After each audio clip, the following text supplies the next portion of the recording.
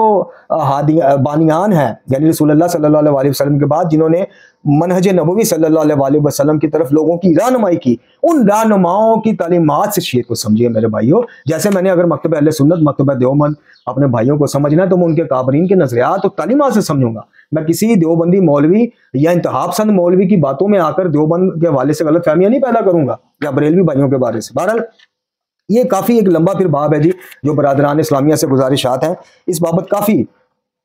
3-4 صفحات پر مشتمل تحریر ہے ہماری.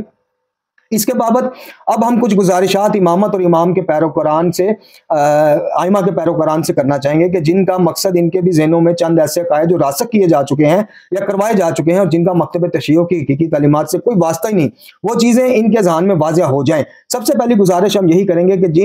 جب جن ائمہ کو ہم منصوص من اللہ مانتے ہیں اور جن ائمہ کو ہم معصوم الخطا مانتے ہیں، کیا وجہ ہے کہ ان کے فرمودات اور ان کے طرز عمل کو ہم معصومیت کا درجہ نہیں دیتے؟ یعنی کس امام نے پہلے سرکار سے لے کر آخری سرکار تک یہ دعویٰ کیا ہے کہ امام کو منصوص من اللہ جو نہیں مانتا اور جو ہمیں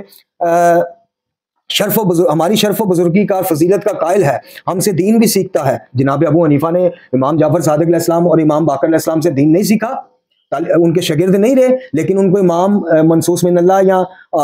معصوم الخطا نہیں مانتے، تو کیا امام نے اپنے در سے ان کو اٹھا دیا؟ تو سب سے پہلا سوال یہ ہے کہ کس امام نے کہا ہے کہ جو ہماری بزرگی کا قائل ہو، ہماری عزت و احترام کا قائل ہو، ہم سے مسائل بھی پوچھتا ہو لیکن ہمیں معصوم عن الخطا یا منصوص من اللہ امام نہ مانتا ہو، وہ دین سے خارج اور وہ جہنمی ہے معاذ اللہ؟ کس امام نے کہا؟ تو آج ہم یاری یا اس طرح کے کرداروں کی وجہ سے اہل سنت کے اوپر چڑھائیاں یا ان کو دین سے خارج صرف اس بات کے، یاد رکھیے عقیدہ امامت مسلمات مذہب شیعہ میں سے ہے، مسلمات مذہب اسلام میں سے نہیں، اسلام میں سے نہیں ہے، یعنی مسلمان ہونے کے لیے امامت کو ماننا شرط نہیں ہے، کسی ایک کتاب پر، کسی ایک مجتہد کی کتاب میں مجھے دکھا دیں، نہیں ہے۔ تو پھر اس بنیاد کے اوپر آپ بھی انتہا پسند بنتے جا رہے ہیں، اور اس کی وجہ کیا ہے؟ یاری جیسے فتنے۔ وہ دیکھیں، وہ سر عام آپ لوگوں سے مدافع اہل بیت بن کر ڈالر مانگ رہا ہے، ڈالر مانگ رہا ہے،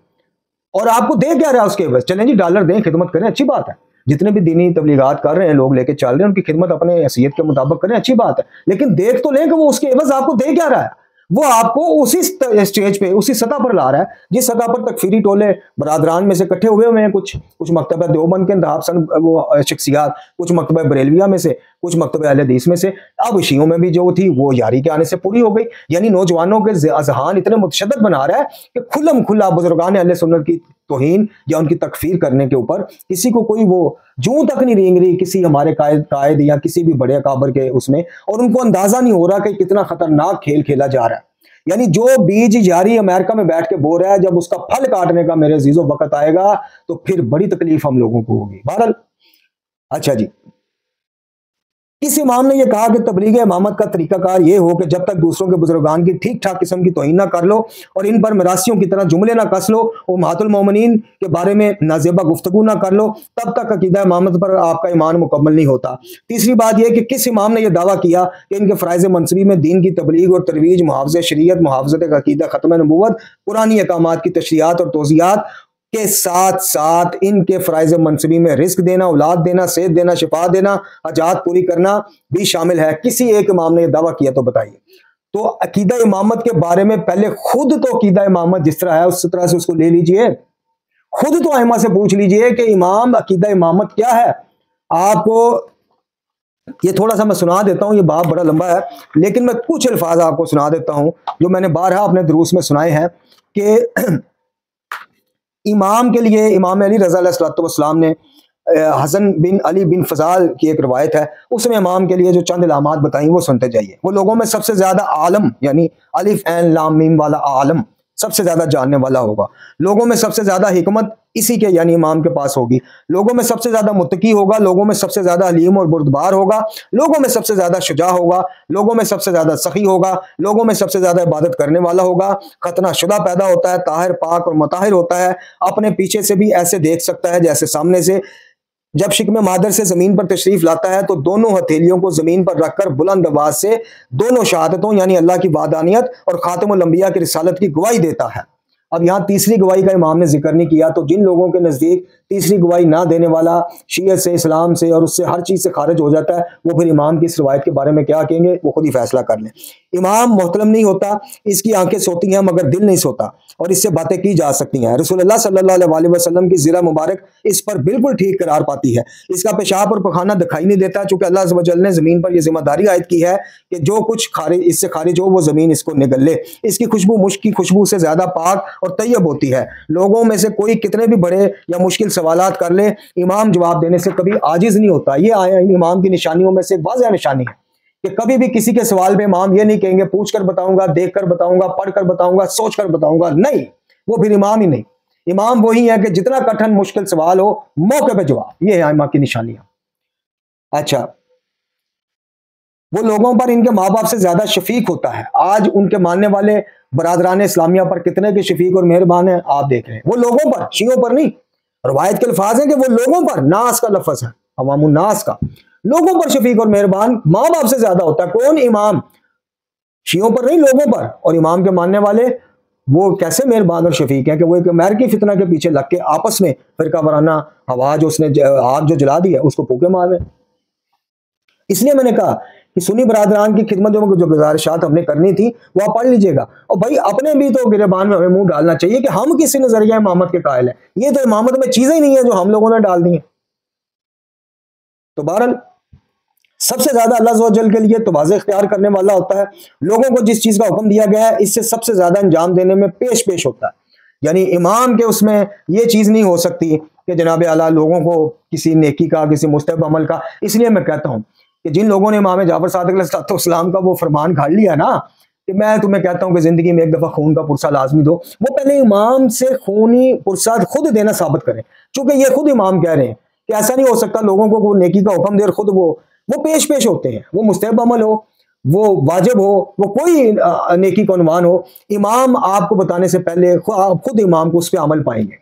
تو یہ کچھ اقتباسات تھے آپ کی خدمت میں پیش کیے۔ دکھ یہ ہو رہا ہے کہ بات ادھوری رہ گئی ہے، چونکہ جتنا لکھا ہے وہ سارا پڑھ کے سناؤں تو ویڈیو 2-3 گھنٹے میں چلی جائے گی، اور جتنا کہ میں نے سنا دیا شاید اس سے آپ لوگوں کی تشنیگی باقی رہ گئی ہو۔ کوشش کریں گے کہ اگلے کسی ویڈیو میں جو باقی عنوانات رہ گئے ہیں وہ آپ کے، بلکہ اس وقت تک تو انشاءاللہ کتاب میں ہی چھپ کر آ جانا ہے۔ اللہ تعالیٰ سے دعا ہے کہ ہمیں قرآن و اہل بیت کی تعلیمات روحانیہ پڑھنے، سمجھنے اور اس پر عمل کرنے کی توفیق عطا فرمائے۔ اور میری استدعا ہے ان سب بھائیوں سے کہ حسن اللہ یاری کی وکالت آپ کمنٹس میں آ کے کرتے ہیں، بندہ ناچیز کے بارے میں برے الفاظ بولتے ہیں، ذاتی حملے کرتے ہیں، آپ کرتے رہیے، لیکن خدا کے واسطے میری ایک بھائی ہونے کی حیثیت سے، ایک بڑا ہونے کی حیثیت سے، اور جن سے میں چھوٹا ہوں، طالب علم ہوں مکتب کا، ان سے چھوٹا ہونے کی حیثیت سے ہاتھ باندھ کے استدعا ہے کہ خدا کے واسطے اس شخصیت کے پیچھے قرآن سے دشمنی مول نہ لیجیے، قرآن سے ہاتھ نہ اٹھائیے، ورنہ خدا کی قسم قیامت والے دن اہل بیت کی شفاعت بڑی دور کی بات ہے۔ اہل بیت کا کلام آپ سے کرنا جو ہے نا وہ محال ہے، شفاعت تو بڑی دور کی بات ہے۔ اور قرآن کی دشمنی میں بغیر، جس طرح اہل بیت کی دشمنی میں آپ کروڑوں حج زکوٰۃ اور عمرے زیارات لے کے چلے جائیں اللہ کے پاس، لیکن دل میں بغض اہل بیت ہے، تو آپ وہ اپنے انشاءاللہ سارے ساز و سامان سمیت اللہ تعالیٰ آپ کو جہنم میں بھیجے گا۔ یہ واضح ہے حدیث نبوی صلی اللہ علیہ وسلم سے۔ ایسے یہ واضح ہے کہ آپ لاکھوں زواریاں لے لیں، لاکھوں عزاداریاں لے لیں، دل میں نقص قرآن کا بغض لے کے قیامت والے دن جائیں گے تو پھر ائمہ اہل بیت بھی عادل خدا کی عادل مخلوق ہے۔ ایسا نہیں ہو سکتا اللہ ان کے لیے اپنی عبادتیں ٹکرا دے تو وہ اپنی محبت دیکھ کے، اپنا وہ دیکھ کے کہ جی ہمارے فضائل بڑے اچھے پڑھتا تھا، تو وہ اللہ کی نافرمانیاں اور اللہ کی کتاب کی دشمنی کو نظر انداز کر کے آپ کی شفاعت کر دیں۔ ایسا ہو ہی نہیں سکتا۔ اہل بیت کو پھر تم لوگوں نے پڑھا ہی نہیں، سمجھا نہیں، جانا ہی نہیں۔ وآخر دعوانا الحمدللہ۔